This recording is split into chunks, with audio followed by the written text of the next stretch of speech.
All right, I think we'll start. So welcome everyone to this CASA webinar, which is, as you know, part of CASA's Breakthrough series, which features evidence and analysis by the CASA programme and its partners. The series is designed to showcase solutions to the most common challenges in agribusiness for inclusive growth and to support the facilitation of investment in agriculture in emerging markets. This webinar explores the links between inclusive agriculture and regional agricultural trade and the opportunities for and the role of investors in that. Just before we start, I wanted to highlight a couple of housekeeping things. So first of all, in order to make these webinars as useful as they can be to all of you, CASA would like you to fill in a survey, please, which will be sent to you by email at the end of this webinar. And that will give you an opportunity to tell us what you like and what you'd like from these webinars in the future. We're very keen that it should deliver what you particularly need. So we'll send you that survey link, as I say, via email after the webinar is over.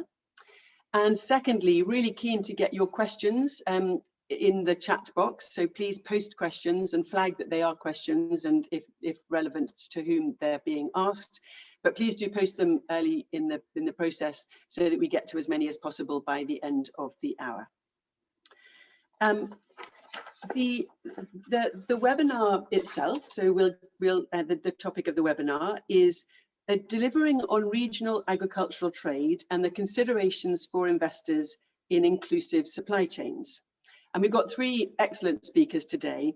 Debisi Araba will talk about trends in interregional trade and the opportunities arising from this for investors. Johnny Barno is going to talk about the role of inclusive agriculture in regional trade and how technical assistance can support this.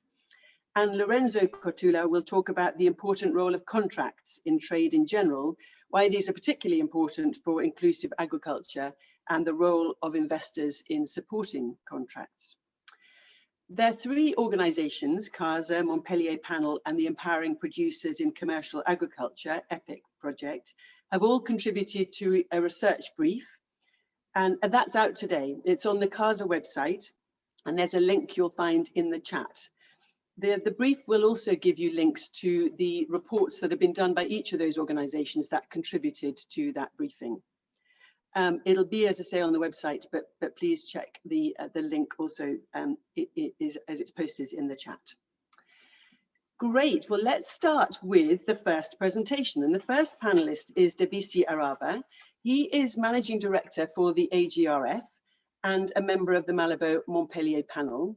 As many of you will know, AGRF is the premier catalytic multi-partner platform for food and agriculture transformation in Africa. Previously, Debisi was the Africa Regional Director at the International Centre for Tropical Agriculture.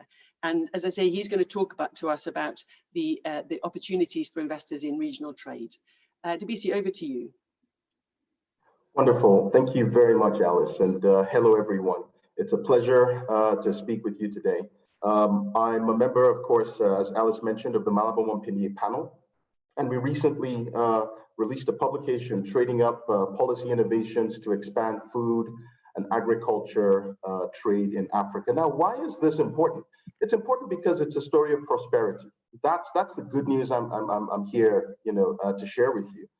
When it comes into effect, I suppose once the pandemic abates and we see proper trading at its full capacity, the Africa Continental Free Trade Area, which launched on the 1st of January this year when trading began, is one of the largest free trade areas since the establishment of the World Trade Organization. It covers markets of more than 1.2 billion people and up to $3 trillion in combined GDP, of course, with the potential of increasing intra-Africa trade by over 50%. It also has the potential to add an estimated $76 billion to the global GDP. The agri-food sector alone is estimated to grow to $1 trillion by 2050. Now, we know that that trading in agriculture is a key driver and enabler for agriculture growth and inclusive transformation on the continent. One of the highlights of investing in trade or within the agriculture sector is that it can benefit smallholder farmers. Of course, we have 60% of the economy on the continent is connected to the agri-food sector. Now, while smallholder farmers benefit from, the smallholder farmers can benefit from the lower entry barriers to both regional and global markets through trade. We can also see the benefit of smoothing the volatility in price spikes, making sure that food is available not just within countries, but across the continent. And of course, flourishing trade also has the potential to generate much needed economic opportunities, spread the wealth, and ensure this inclusive economic transformation. We need to ensure that the agriculture sector, forms a truly firm bedrock for Africa's economic prosperity. Now, when we talk about the trends, the basic trends of trade on the continent, about 80% of Africa's agriculture exports go to 4 key regions: Western Europe, East and South Asia, as well as the Middle East and North America. Now, of all these regions, the Netherlands, France, the United States, Germany, and of course China are the top 5 partners. Combined, they account for 30% of Africa's agriculture exports. Most of the commodities exported to these regions include fruits, vegetables, nuts, cocoa, of course, fish, seafood, beef, coffee, tea, oilseeds, and grains, and of course, fresh cut flowers. Together, exports are valued about between $35 to $40 billion. The European Union, of course, is also a major trading partner of the continent, not just due to its proximity, but because of long historical links to the continent. We have about 12 billion euro worth of agri-food exports flowing from Africa to the EU. 5 billion of this, 5 billion euro of this included cocoa beans, paste, and powder. So that's a significant amount of exports going to Europe. Speaking about the EU, the balance of payments, that's sort of the difference between exports and imports, still skews slightly towards Africa. However, in recent years, EU exports to Africa has outpaced imports over the last decade. And this growth, shall we say, has been explained in part by the strength and success of the EU Common Agriculture Policy, CAP, through which there are export promotion subsidies, grants, and direct market interventions to accelerate exports from Europe to the rest of the world. While this is great for Europe, it's not so great for some African markets. Take, for example, the fact that while African countries can export primary commodities to the European Union, processed products must meet the rule of origin principle to be exempt of duties, which of course is a disincentive for exports. And this involves demonstrating proof of production stages and ingredients. This requirement appears to be punitive, shall we say, at least a disincentive for the agri-food sector on the continent, most of whom lack the technologies and capacities to meet the rule of origin principle.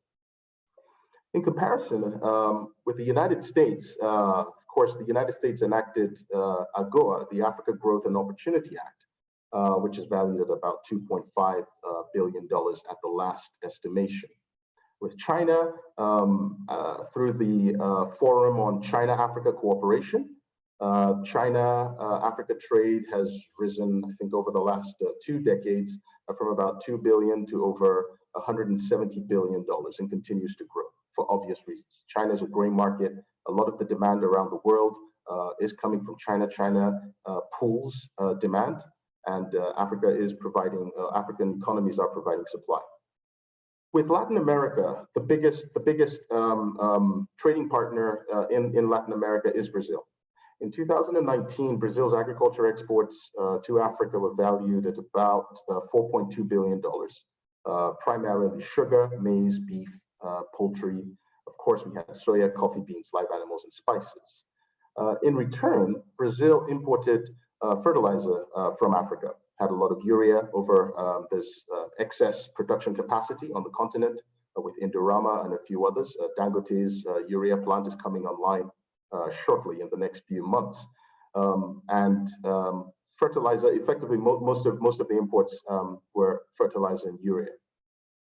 The most active AU within the Malabo-Montpellier panel report, what we looked at were policy recommendations, but also what success looks like and what is already succeeding in terms of how intra-Africa trade is being promoted and how African economies are taking advantage of global markets to scale up trade. We came up with 6 key lessons from our study of 3 regional economic commissions. That's SADC, the Southern African one, East African Community, COMESA, Eastern Central Africa, COMESA, and of course, ECOWAS, the West African REC.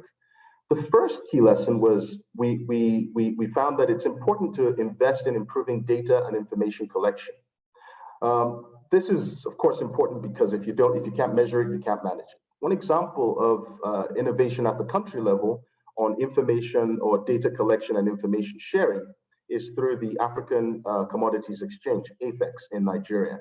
Now, AFEX has already begun to connect across the West African sub-region. What we would like to see is a more integrated trading database, electronic or digital trading database that ensures price discovery, market discovery, payments facilitation, markets facilitation is eased and simplified through an electronic payments platform, but also the data is available and accessible by all partners, both public and private sector partners. The second lesson was to facilitate and fast track arrangements at the REC level and adopt coordinated communications technology systems to expedite the elimination of tariff and, of course, non-tariff barriers. We have a lot of barriers, slowing down trade between countries and, of course, from within the continent with the rest of the world. The third key lesson is to invest in hard and soft infrastructure. Examples of hard infrastructure, of course, include the Trans-West African Highway that's being funded and financed by the African Development Bank, and the East African rail and road networks connecting Kenya with Tanzania, Rwanda and Uganda, Kenya and Uganda, for example, both road and rail. It's important to have these hard infrastructure links because they are really the arterial and they are the arteries and conduits through which trade is accelerated and facilitated. The fourth key lesson is to better align national and regional priorities within the National Agriculture Investment Plans, as well as the regional agriculture investment plans. Now, each country within the Comprehensive African Agriculture Development Program, CAADP, have these NIPes, and it's important that we integrate trade as a catalyst for stimulating productivity. And speaking of productivity, it takes me to the fifth lesson. It's to invest in the design and development of technologies that improve the productivity and competitiveness of the agri-food sector. One good example of this is the Technologies for African Agriculture Transformation. This is an African Development Bank funded CGIAR enabled and facilitated program across the continent focused on scaling up the production and adoption of key commodity value chains. One good example of what success will look like under TAT is the wheat transformation in Sudan. Over the last 5 years, Sudan has doubled, more than doubled, almost tripled its wheat crop, moving it from 2.5, increasing yields from about 2.5 tons a hectare to about 5 tons a hectare. I think at the last count, the last season, Sudan recorded 1.1 million tons of wheat harvested. Now, if Sudan is well on its way to self-sufficiency in wheat, and the next stage is once you're self-sufficient, you start to export.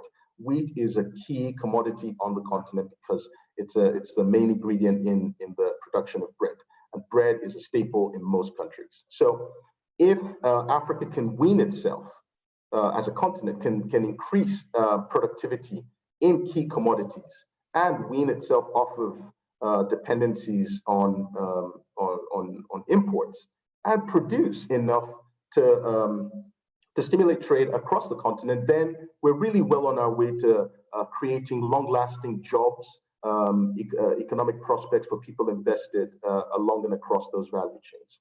Finally, of course, the final lesson is to invest in preparedness and improve the response capacity for resilience building to shocks and stresses. We cannot overemphasize this. In East Africa, we've experienced the desert locusts. Of course, we're within a global pandemic right now. And a couple of years ago, Southern Africa, parts of Southern Africa experienced the devastating impacts of Hurricane Idai. Now, we know that frameworks or institutions such as the Africa Risk Capacity that provide sovereign level risk guarantees and risk mitigation programs and products need to be expanded, not just at the sovereign level, but to ensure that at the subnational level, we're able to improve the resilience of the agri-food sector to future shocks and stresses. So I think to summarize, the prospects for investors are really listed in these 6 opportunities. As an investor, I think you should be looking at one of 2 things. Either A, where the public sector have created the enabling environment to either scale up productivity or to look at markets. So they're market enabling, market creating innovations or investment opportunities in logistics, supply chain management, etc. And so we think the prospects for a $1 trillion agri-food sector are really healthy and vibrant. So I think the next investors' destination is Africa. Investors are welcome. And for those curious enough to learn more, as Alice mentioned, the information will be in the briefing note shared. Thank you very much, Alice. Wonderful. Thank you very much, Tabisi. And it was clear from your list of 6 recommendations and the things that need to be done that many of those are very relevant to the inclusive agriculture agenda, as well as a broader agenda. So in particular, data and information sharing, I feel, investing in that hard and soft infrastructure where smallholders can have access to value-adding infrastructure, tech to improve the agriculture, and also investment in preparedness. So the links with inclusive agriculture, which is the particular focus here, I think are very clear, and those are drawn out in the report, I think, in particular, aren't they? We can come back to that in the questions. So clearly those links to inclusive agriculture, Tabisi mentioned many recommendations, but the links are clear, and I think our other speakers will also draw those out very clearly. Thank you very much, Tabisi, for that, and we'll come back to you with questions. Please do post any questions in the chat. One clarification question just quickly for you, Tabisi, which has been posted by Martin Fowler. The reason the Netherlands is so high up the list, is it an entrepot for many agricultural exports from Africa, which are then re-exported to the rest of the world? Yes, you're nodding. Fantastic. That's useful clarification. Thank you very much indeed. Wonderful. So we'll move on to Johnny Barnow, who is going to talk about the role of inclusive agriculture and how technical assistance can support that. Johnny Barnow is a vice president at Technoserve and runs the strategic initiatives team, which works with multinational corporations to build the business case and operating models for incorporating smallholders into commercial supply chains. Since joining Technoserve in 2012, he's overseen more than 70 projects on local sourcing and sustainability investments in emerging markets with a range of large companies and many well-known names. And before joining Technoserve, Johnny was a strategy consultant with LEK Consulting for 7 years. Johnny, over to you.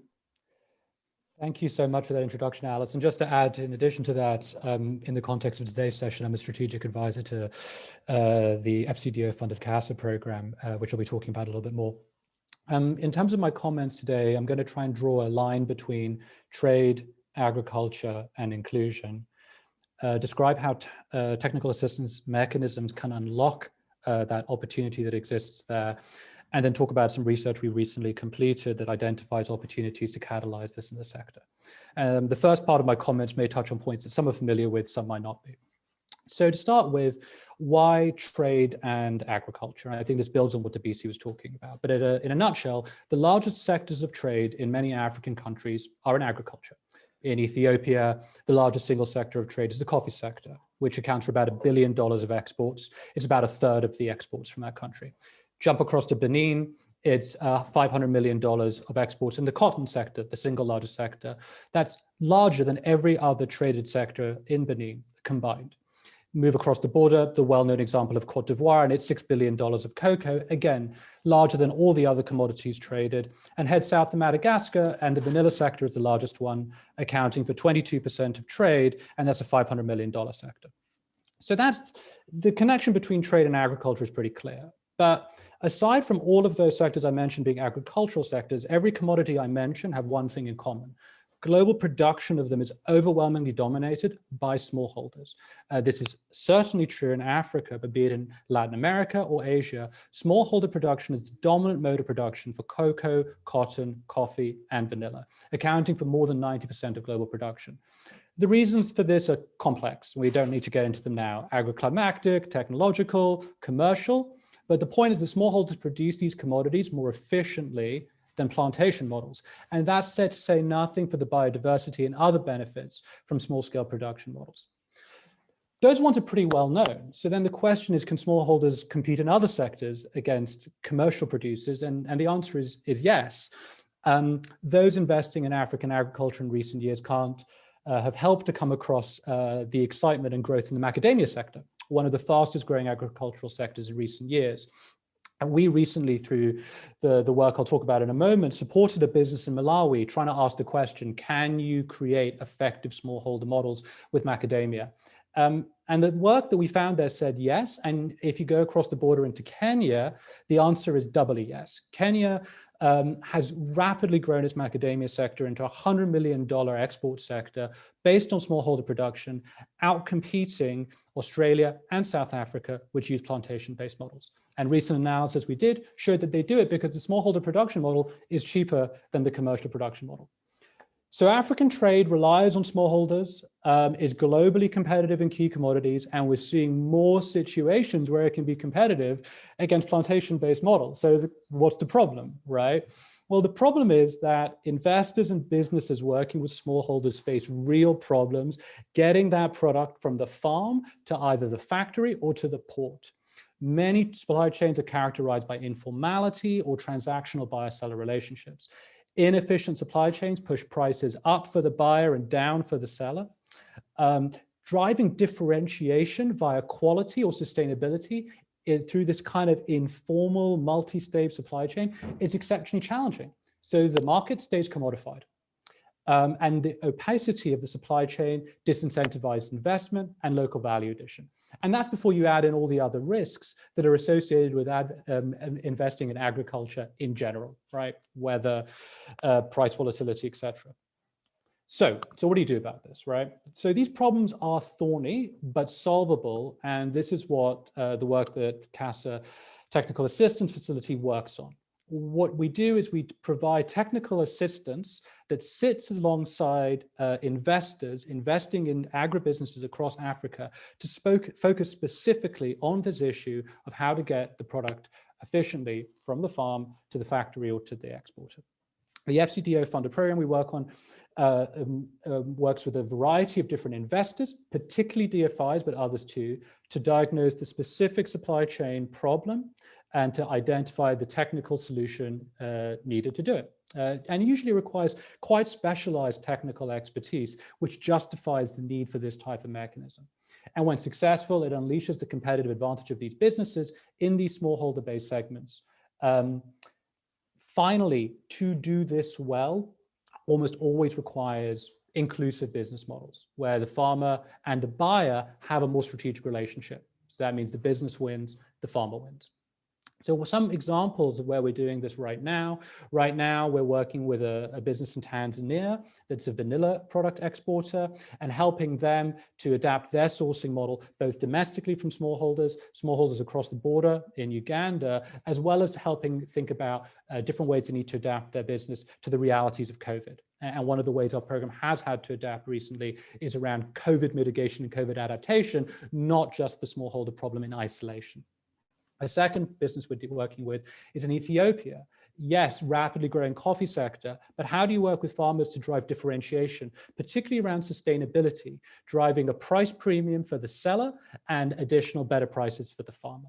And we're currently in the process of trying to find similar business opportunities with businesses and investors in the cocoa sector in Ghana, spice sector in Indonesia, high value vegetable sector in Mozambique. it should be obvious that I'm emphasizing the investment opportunity and the business case for all of these. And that's the most foundational thing. But with every opportunity I've described, there is a quantifiable income benefit to the smallholders under these sourcing models that this mechanism then seeks to measure. So we've got this problem, we've got a solution that works. Why is everyone not doing it? Well, that was the research we did, right? And tried to kind of talk to about 11 DFIs to figure out what they're doing in this space. And I'll just share some findings and some recommendations from that, with the caveat that this all happened before COVID, and some changes have occurred since then, obviously. Agriculture accounts for 7% of DFI portfolios, but 30% of technical assistance spend. So technical assistance is core to making agriculture investments work. DFIs expect this type of technical assistance that's focused on smallholders to increase. And it reflects the increased pressure they're under to show development impacts in their investments, as well as the fact that they're increasingly recognizing its criticality in unlocking commercial value. One of the main constraints in doing more of it is bandwidth. These things are complicated, they require technical expertise that often doesn't exist in-house, and you need specialist support. But the big constraint and the big recommendations from the study are around how we strengthen the sector-wide evidence around the efficacy of these models. We need consistent outcome-level metrics for all of the different mechanisms that are out there that can compare efficiency and efficacy across these different technical assistance projects. As somebody coming from TechnoServe, I can kind of provide those for some of the many myriad projects we've worked on, but there's no easy way to compare it with others. So how do we do that and have a common language that we can all use to drive that investment? To do that, you also need to collect data. Too much data, too complex, investors and businesses don't want to touch it. It's too complicated. Too little, you don't know whether it worked. So how do we align on measurement solutions that are right-sized for both the business community and for the development community? And lastly, harmonizing our language. I've been talking to you all about inclusive technical assistance and smallholder technical assistance. There are lots of different types to that. And how do we all speak the same language, investor community to development community, so we know what we're all trying to do. As we move forward, CASA Technical Assistance Facility is going to be driving forward two priorities. One, the direct provision of these types of model to various businesses and various investors globally in Africa, Asia, and elsewhere. And secondly, working at a sector-wide level to support these broader systemic efforts around information monitoring to try and catalyze more use of these types of mechanisms. That's it from me, and thank you very much. Wonderful, Johnny. Thank you very much indeed. And a couple of follow-on questions that are coming in the chat, which I'd like to go to before we move to our final presentation. So one from Emma Blackmore: any evidence on why smallholder production is cheaper than plantation agriculture? Is this because they don't fully account for their costs of labor, free family labor, etc.? And then a second one from Iris Kreber: the elephant in the room is probably the keen interest in smallholders moving off the land to make room for, in inverted commas, the more productive and efficient large-scale farming. So my question would be how to finally overcome this unhelpful ideological push underpinned by vested interests and incentives. So large questions, but just a quick response, if you will, and we'll perhaps come back to that in the more general discussion as well. Yeah, they're great questions. The answer to the first question is yes, but. So you do see that uncosted labor is sometimes an issue. Mostly when you look at these economic models, you try and put a dollar value on the cost of that family labor. And even in spite of that, we still see some of those advantages. The advantages tend to be, there's a reason that a lot of the crops I mentioned are tropical crops, right? Specific agroclimatic conditions, specific altitudes, specific kind of forestry type zones. It makes it hard for plantation models to work. In terms of the second question, I think it's a very good point. Maybe we can get into it more in the back half of the conversation. Great, thank you, Johnny. Well, let's pick that second one up, because it sounds like from what you're saying that is very much an outdated, or if it was ever right, a wrong concept, that smallholder farmers are actually less efficient and are difficult to bring into supply chains. It sounds like that's very much a challenge. Yeah, I'd just add one caveat. I mean, I think the data I've shown shows across traded commodities that are critical to African economic growth, smallholders are foundational, right? It is certainly true that there are other commodities, some of which relate to food security, where that case is trickier, right? And so, for example, I would not be as full-throated with my argument, for example, with some sectors like maize, where there are more meaningful challenges. But I think we need a more sophisticated understanding of the differences between those segments and where there are opportunities and challenges. Absolutely, and it brings to mind the point that Debisi was making about wheat in Sudan, which is clearly another part of that puzzle. It's fulfilling a different function, but not particularly a smallholder crop, and I think that's really important to make that distinction. Wonderful, thank you very much, and we'll come back to some of that during the chat. And it leads very interestingly on to our next speaker, who will talk about how the role of contracts in ensuring that some of these smallholder activities deliver value both to the investor, but also to the smallholder themselves.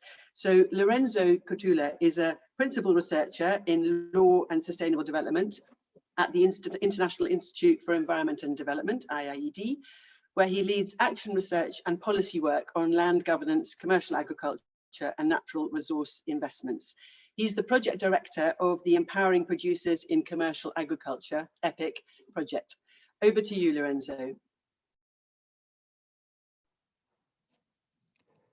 Thank you very much, Alice, and good morning, good afternoon, good evening to all participants. I'll share a few insights from our EPIC project, Empowering Producers in Commercial Agriculture. And I would like to start by acknowledging the contributions that my colleagues, Emma Blackmore and Emily Pollack, both in this virtual room, have provided to the reflections I'm about to share, and also, of course, from the insights that I've personally gained over the years from collaborating with partners in Malawi and Nepal on this project. I would like to discuss four main points. The first is about the concept of inclusiveness and what it means. Second, trade and multiple routes to market. Third, the contracts more specifically, and opportunities for supporting small-scale farmers in relation to contracts. And finally, what development-oriented investors can do to support. So starting with inclusiveness, it's a key concept in the title of the session today, but more generally in the work of development-oriented investors such as donors, DFIs, impact investors. Yet the concept can mean different things to different people, and also some approaches for integrating low-income groups into agricultural value chains can produce top-down results. In our work, we take producer agency as the key concept for understanding inclusiveness. Agency refers to the ability of small-scale rural producers to make choices and effect changes according to their own priorities. And in effect, agency identifies producers as the driving force in choice and action. One key question then is, how can producers mobilize support providers, whether NGOs, government agencies, the private sector, to accomplish their goals? For example, by acquiring information or performing analysis, by developing organizations for collective action, and by engaging with other actors to change value chain relations. So for us, we very much look at inclusiveness from the perspective of agency and rural producer agency in particular. The second point is about trade, and what type of trade do we have in mind when we look at regional trade? And an agency perspective affects the type of trading arrangements we consider. To cite my colleague Bill Vorley, agency involves meeting farmers where they are and supporting them in their current efforts, as opposed to meeting them where we would like them to be. And data suggests that formalized types of contracts, such as contract farming arrangements, reach relatively few farmers, small-scale farmers, particularly the better resourced, better connected, better informed farmers, with estimates ranging from 5% to up to 15%, depending on the study and the geographic context. On the other hand, informal spot transactions, effectively verbal contracts for one-off sales, tend to dominate trade in many agricultural commodities, particularly in local to regional markets. And research also highlights the central role that small-scale traders play in linking producers to those markets. Now, this prevalence of informal trade is partly a response to exclusion of certain farmers from the formal sector, but many farmers also choose to operate in the formal sector, whether because of the trading terms that prevail in that sector or because of the alignment of that sector with their own realities. Evidently, informal trade can involve significant challenges, including asymmetries in power and information, but its significance, particularly for smaller scale farmers, begs questions about how existing trading relationships can be enhanced and what role and what financial vehicles can be developed to support that effort. So second point is really about taking a broader view of what trade means, what regional trade means, and the different routes to market that small-scale rural producers can pursue. The third point, more specifically on contracts, looks at the more formalized types of trade where written contracts are a key mechanism for value chain governance. So contracts do not just set commercial terms between two parties, they also often define standards on issues such as seeds, farming techniques, produce quality, delivery timelines, etc., etc.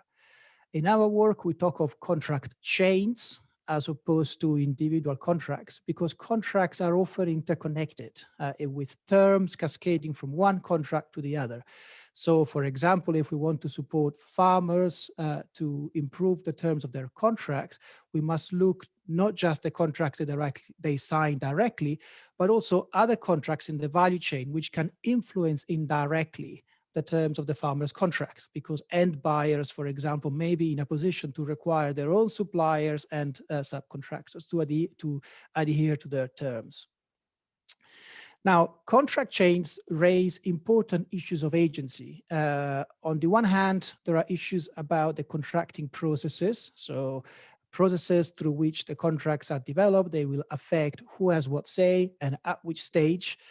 And including issues such as how can producers exercise choice in deciding whether to contract in the first place, who to contract with, how can they shape the terms of that contract, recognizing the structural constraints that very often arise from the nature of the value chain itself. So issues of process on the one hand and how the contracts are made, and on the other, issues of the substantive provisions of the contracts. The provisions can affect the options the producers have in terms of market access and market options, credit, etc. And they can also affect their ability to manage risk. And this, depending on the provisions of the contract, they can restrict the options that the farmers have, and or they can open up new options that wouldn't have otherwise have been available to the farmers without that contractual relationship.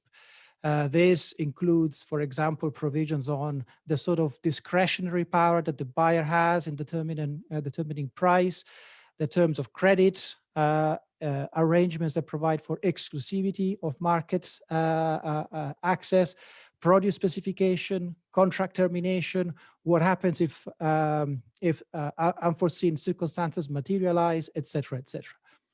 We discussed these issues in considerable detail in a new report that was discussed this week, and I understand that the link will be made available to the note that summarizes key aspects. So the third point I'm making is we need to look at contracts not in isolation, just the contract that the farmer has. We need to look at the entire chain of contracts, and we need to look at not just the price that the contract provides, but the wider range of provisions that can affect how farmers fare in that particular value chain relationship. Now, the final point is about what development-oriented investors can do to help. So there's a few points I wanted to flag at this stage. One is the importance of placing agency at the heart of any interventions. We shouldn't assume that we know what producers and rural communities need or want. We should invest the time and build the flexibility arrangements in our approaches so that we can be more responsive to the sort of priorities that farmers have identified themselves.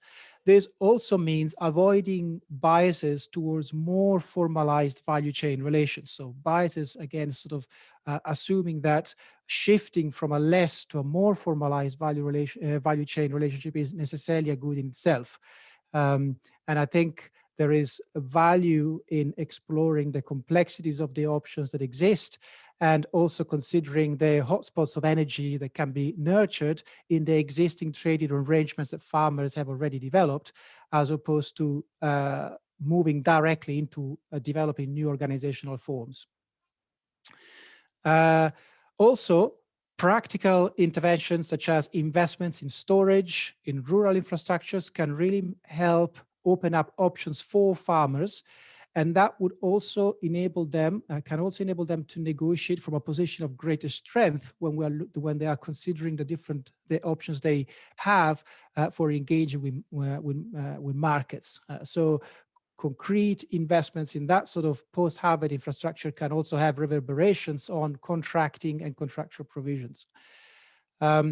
The importance of considering the wide range of contract options, not just contract farming, and also contract provisions, not just pricing, and how these options affect farmers, and also the need to invest in increasing space for farmers to exercise agency throughout the chain of contracts. So, for example, through supporting arrangements that can facilitate dialogue among all value chain actors, not just the immediate buyer, but also all the way to the downstream buyers that may be setting key terms around produce specifications, timelines for delivery, etc., etc. Paying particular attention to marginalized groups, also very important. Agency also inherently involves a focus on understanding social differentiation and the importance of taking action to ensure that processes of empowerment do not exacerbate, or at least do not fail to correct, social differentiation problems along gender, age, income, wealth, and other lines. And finally, seeing agency and changes in agency as a good in itself, and building in monitoring and evaluation indicators and systems that can allow us to track changes in space for producers to exercise agency alongside the more conventional measures such as changes in income and others.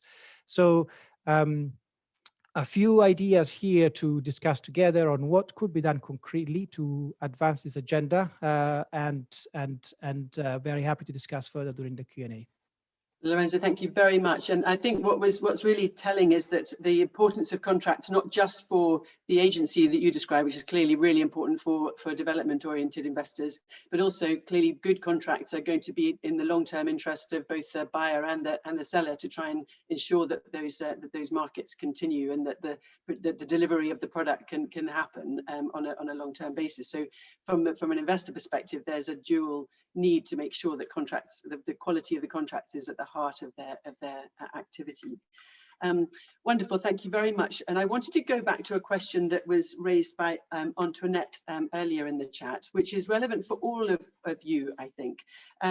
Asking a question about how the way in which value is added in the supply chain on the agricultural in type of investments can ensure that that jobs are created and that positive outcomes are achieved within countries, both from a food security point of view, but as I say, in terms of jobs. And that's, I think, something that was a theme that ran through all of your presentations, because Thabisi, you talked about the need to invest in storage, processing, distribution, logistics, and so on to strengthen the trading routes and trading supply chains. Johnny, you talked about the importance of that as a part of making sure the efficiency of smallholders can be sustained. And Lorenzo, you talked about that being fundamental to the negotiating power in contracts that smallholders can get. So I wondered, Thabisi, can I come to you first and just get your perspective on importance for investors in that area? Thank you very much, Alice. So I'd written in the chat and I responded to Antoinette's comment. I think it's important that we do not focus, and you will find in the Mammal Panel report that we do draw attention to this, that a lot of the exports on the continent is still commodities. We need to move higher up the value chain. You move higher up the value chain for multiple reasons, two of which are, A, you're increasing the value that accrues to you, and B, you increase the opportunities for multiple people, because the higher you go into the higher up the value chain you go, the more people are involved in that process. Because take cocoa, for example. Once African countries, especially the West African countries, I think Ghana, Cote d'Ivoire, start to export chocolates, you know, what you're going to see is not just the export of a finished high value product across across the continent and around the world. But you will see a stimulus for industrializing the agri-food sector. So there will now be demands for processing, the logistics and supply chains, and that brings, income opportunities for at least tens of thousands, if not the hundreds of thousands of people. So we definitely think, I think it goes without saying that it is important that we do this across value chains. So in Southern Africa, we've seen export, at least in the Southern African region, exports of beef as a product. So it's not just the cattle. So it's a higher value commodity, a higher value product. We want to see more of those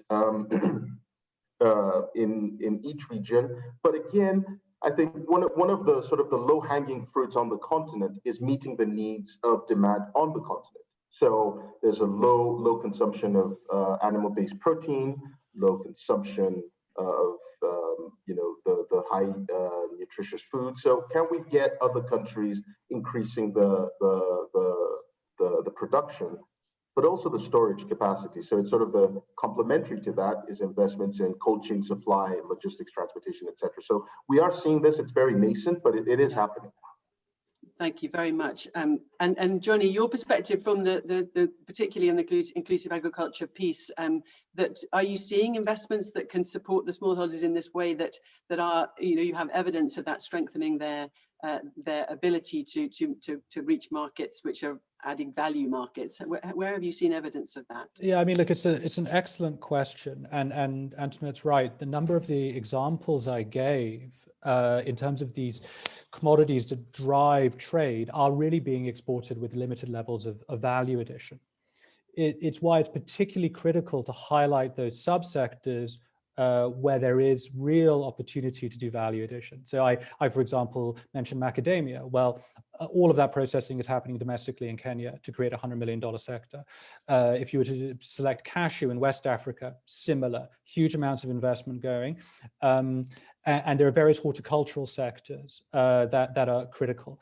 I think we should have let's keep this in perspective, right? So if you look at Kenya, there are 200,000 macadamia farmers, there are about 5,000 employees. Those 5,000 employees are critical for job creation, for wealth creation, but it's still 200,000 farmers. Point number one. Point number two, this is where the work that Debisi is talking about around interregional trade becomes so critical.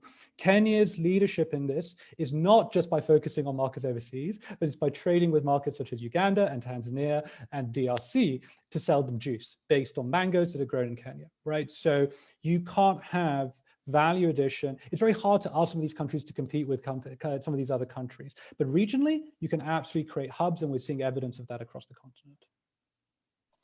Fantastic, thank you, Johnny. And Lorenzo, your perspective on that question, where you're seeing, have you seen evidence of the contracts being stronger where they have access to more of that up the value chain in terms of added value?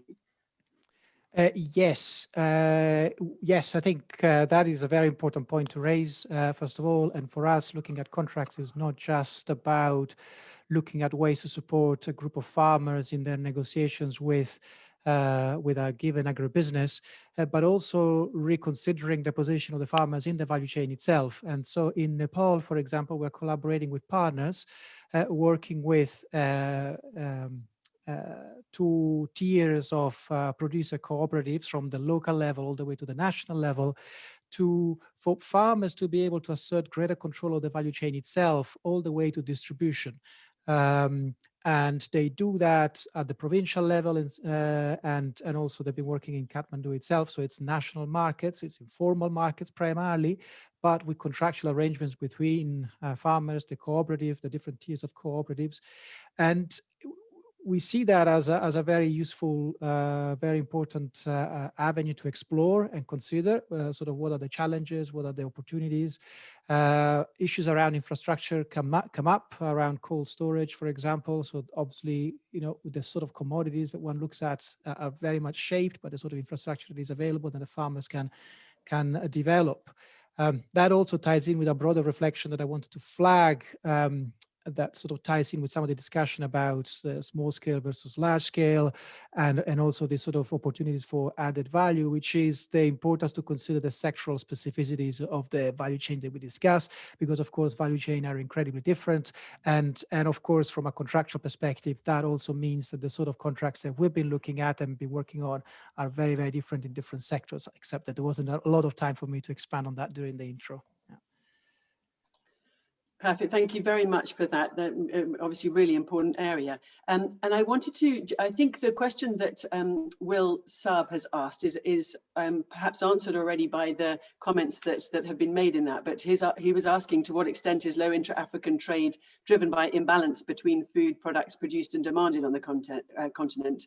So limited demand perhaps for finished products on the continent versus outside. And just a very quick comment on that, WC, is that a factor that you're looking at in detail?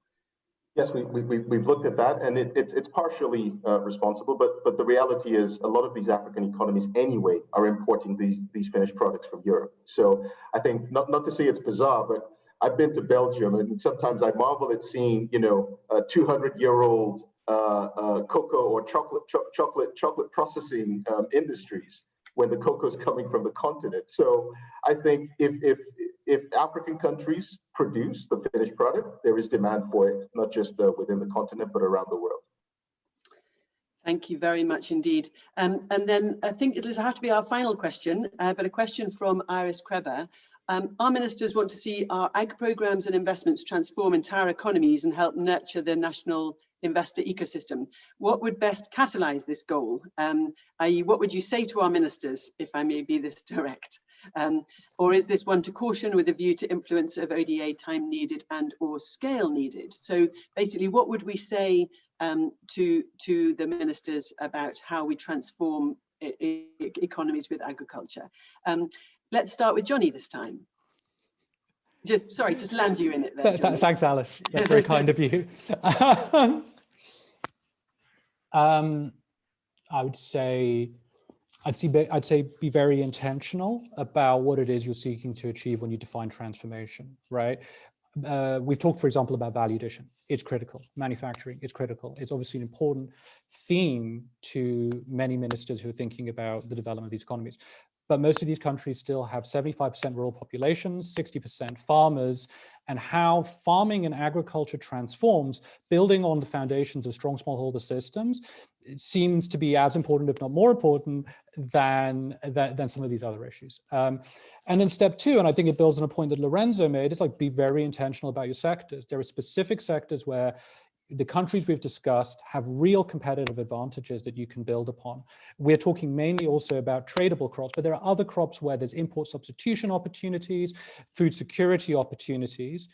If you're very intentional about picking those sectors and nurturing them over a 10, 15-year horizon, with putting the farmer at the heart and the agricultural system at the heart, I think the types of ideas that Casa TAF is doing, I think the kind of policy work that the BC is doing, the kind of work that Lorenzo is doing, has the potential to find root. Great, that's an optimistic message we can give to the minister. Lorenzo, anything to add to that? Yes, it's a difficult question, but I would say linking to what Johnny just said, sort of the concept of transformation, very, very important. It's not just in my mind a quantitative concept, but also a qualitative concept. So I think there's quite a bit of work that needs to be done to develop approaches for addressing what are often very difficult issues around the way value chains are structured, as well as aiming for scale. So I think getting that balance right between innovation that quite often does require deep investment in specific realities and then being able to scale up, as well as aiming for that scale sooner rather than later is an important challenge. And also transformation, but at the same time doing that, building on what the local economic realities already are and where economic operators are already trying to go, which ties in with that notion of agency and sort of really supporting the efforts that are already being made in many African countries to transform their own economies. Fantastic, thank you. And it just reinforces also the point I think that you were all making, that smallholder agriculture is such an important part of this in many types of commodity or many types of agricultural activity, that this is central to how this will change. It's not that it's a diversion from being efficient. It's actually part of the efficiency and how we build these economies. And Debisi, your final thought on that final question? Wonderful, thank you very much, Alice. And Iris, thank you very much for that question. I've been an advisor to a Minister of Agriculture in Nigeria before, so I have a ready, canned answer for you. The support would be ag transformation is, public sector enabled, private sector led. I would say if the UK government was looking to stimulate or catalyze increased trade with a focus on looking at smallholder farmers, then it's addressing the enabling environment for SMEs to thrive, right? So as Johnny talked about TAs, investing in TAs that are targeted to helping governments improve, the enabling environment for the private entrepreneurs. And then on the private sector side, they need investments. So the biggest challenge for SMEs right now is access to finance, affordable finance. So we're looking at entrepreneurs at the ticket size of $50,000 to $1 million. It may not be a big deal to you, but I think from that size, it's the cost of lending is almost the same as lending at the $5 million mark. So it's cheaper for lenders to lend at the higher level. So it's about bringing down the cost of access to finance, affordable finance. So can we improve affordable finance and also support governments to create the enabling environment? Thank you. Debisi, thank you very much. Really good suggestions from all of you. And I'm going to have to wrap it up now, although we could go on talking and discussing this for a while. But I mean, there are many messages that have come through from this discussion, but I think key ones for me, 3 key ones, which also are seen in the report.